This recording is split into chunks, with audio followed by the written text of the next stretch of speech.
चिरायू हो म्हटल्याने होणार नाही. परमपूज्य डॉक्टर बाबासाहेब आंबेडकरांचा विजय असो म्हटल्याने होणार नाही. तर खऱ्या अर्थाने त्यांचे स्वप्न सत्यात उतरविण्यासाठी आणि संविधान चिरायू होण्यासाठी त्यांचे लाभार्थी असलेल्या प्रत्येक व्यक्तीने, आज इथे बसलेले मला असं वाटतं की 99% जे लोक आहेत, मी 1% सोडून देते, परंतु 99% जे आहेत उपासक उपासिका नाही, तर संपूर्ण 99% लोक आज त्यांच्यामुळे लाभ प्राप्त झालेले लाभार्थी आहे. आणि जर आपण असं म्हणतो की it's like policy of nature, give and take policy. तुम्ही जर काही दिलं तर तुम्हाला काही मिळेल आणि तुम्हाला काही मिळालं तर तुम्हाला काहीतरी द्यावं लागेल.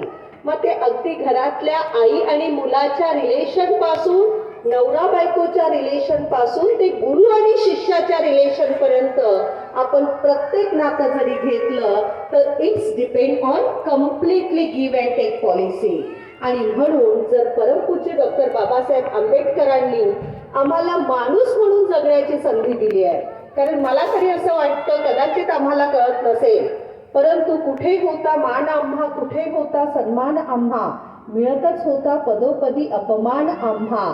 या अपमानाच्या जीवनाला माणूस म्हणून जगण्याची संधी ज्यांनी दिली ते परमपूज्य डॉक्टर बाबासाहेब आंबेडकर. आणि खरंच जर आपल्याला त्यांच्या जयंतीच्या दिवशी, जयंती साजरी करायची असेल किंवा पुण्यतिथीच्या दिवशी त्यांना श्रद्धांजली समर्पित करायची असेल तर आम्ही सगळ्यांनी स्वतःच्या मनाला विचारून, आम्ही सगळ्यांनी त्यांचे स्वप्न, संविधान आणि त्यांचे विचार समजून घेतले पाहिजे.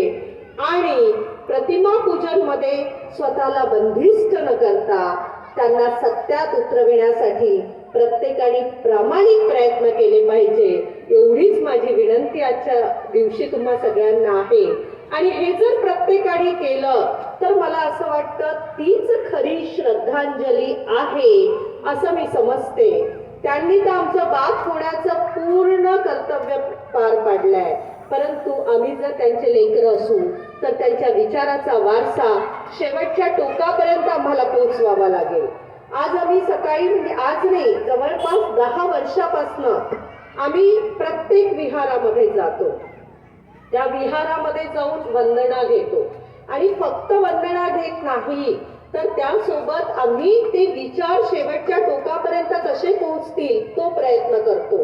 मला कधी कधी दुर्दैव वाटते, मी ओबीसी आहे, पण मला दुर्दैव वाटतं की एकीकडे आम्ही लाभ घेताना परमपूज्य डॉक्टर बाबासाहेब आंबेडकरांनी दिलेल्या संविधानाचा आणि त्यांनी चालवलेल्या चळवळीचा पूर्ण लाभ घेतोय, परंतु दुसरीकडे मात्र नतमस्तक होताना आणि कार्यक्रम करताना विशिष्ट समाजाच्या लोकांनाच नीच त्यांचे कार्यक्रम का करावेत हा प्रश्न समाजातील प्रत्येकाला समजला पाहिजे, पडला पाहिजे आणि त्या दिशेने देखील आपण विचार केला पाहिजे. आणि म्हणून आम्ही जी ही रॅली सुरू केलेली आहे 10 वर्षापासून, तो त्यातलाच एक विषय होता की कोणाला जबरदस्तीने करवून घेण्यापेक्षा आपण सुरू करायचं आणि हळूहळू जोडायचं.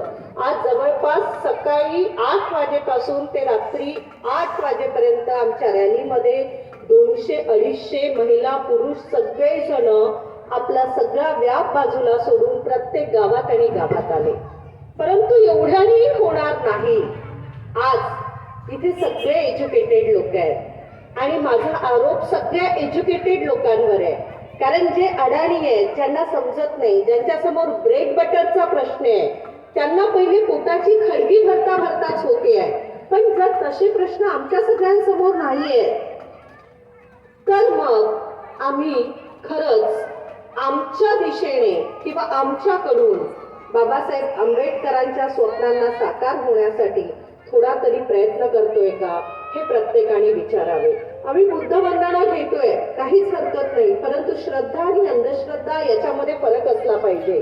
जर आम्ही फक्त पठणच करणार असेल तर मग स्तोत्र आणि वंदनामध्ये काय फरक? वंदना तेव्हाच खऱ्या अर्थाने वंदना होईल ज्या दिवशी तुम्ही त्यातली पंचसूत्री समजून घेणार आणि त्याची अंमलबजावणी काटेकोरपणे स्वतःच्या जीवनात करणार.